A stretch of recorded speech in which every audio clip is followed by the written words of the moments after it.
19 days na approve na ako sa InStream Ads application ko. Okay, bigyan ko kayo ng tip. Bakit ako na-approve? Pero, ang nangyari sa akin ay 19 days. Hindi kagaya sa ako, si Queen Jen ko na account, na, 11 days lang ay na-approve agad yung aking InStream Ads. Ito ay matagal. Umabot ng 19 days. Okay?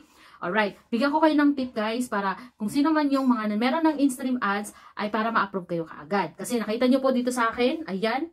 So, sa your tools, nakalagay dito, available ang aking star at available na ang aking InStream Ads. So, ibig sabihin, eligible na ako kumita sa dalawang yan dito sa account ko na ako si Queen Jen. Okay.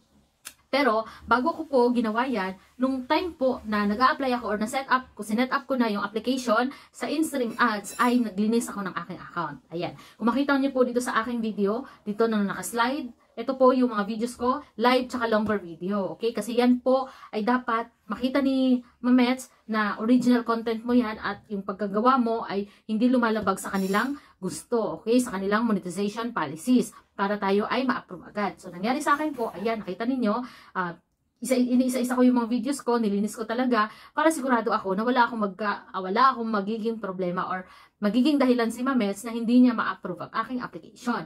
So nakita niyo dyan, ayan, original yan, meron akong mga tutorial at ito, yung mga live ko din, so nakikita niyo. So yan yung aking account na yon. Alright, so ngayon, sa lahat po ng onboarded na or sa lahat ng meron ng in-review sa inyong InStream Ads, yan po ang tip ko sa inyo. Kailangan po, while na-reach nyo na yung ninyo, criteria sa InStream Ads, at nasa in-review na kayo, araw-araw po, una nyong gawin, araw-araw ay mag-upload kayo at least 3 to 5 minutes videos. Araw-araw po yan. Isang video lang po. Okay? Yun yung dapat nyong gawin while in-review kayo. Pangalawa, ano pa? Kailangan po linisin nyo yung account ninyo. Yung mga videos nyo dati, mga live nyo dati, kailangan i-check nyo isa-isa kagaya ng ginawa ko, iniisa-isa ko, diba?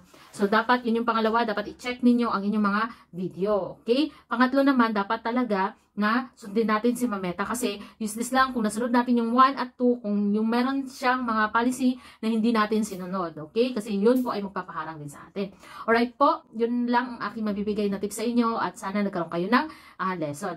Sa lahat po ng merong mga InStream Ads, congratulations po sa inyo. Sa lahat na na-approve, congratulations po. At sa lahat po na hindi pa na-approve, sinasabi ko po sa inyo, sundan nyo lahat ng tip na sinasabi ko kasi ako ay proven and tested ko po yan. At ito pa pala, merong mga content creator na nagkalat na sabi nila, hindi daw sila in-approve ng InStream Ads gawa ng marami silang account na ginamit. Kasi yung isa niyang account ay monetized na sa InStream Ads at ginamit niyang payout, same lang din. Ngayon na ginawa niyang account at na-hit na niya yung criteria sa InStream Ads kaso rejected siya. Ang sabi niya, gawa ng dahil daw multiple account. Mali po yun, okay? Mali po yun. Kasi ako po, multiple account ang gamit ko. Meron akong page, meron akong profile. So, lahat po yun ay na-approve ng InStream Ads. At isa lang din po ang bank na ginagamit ko. Isa lang din. So, walang problema po yun.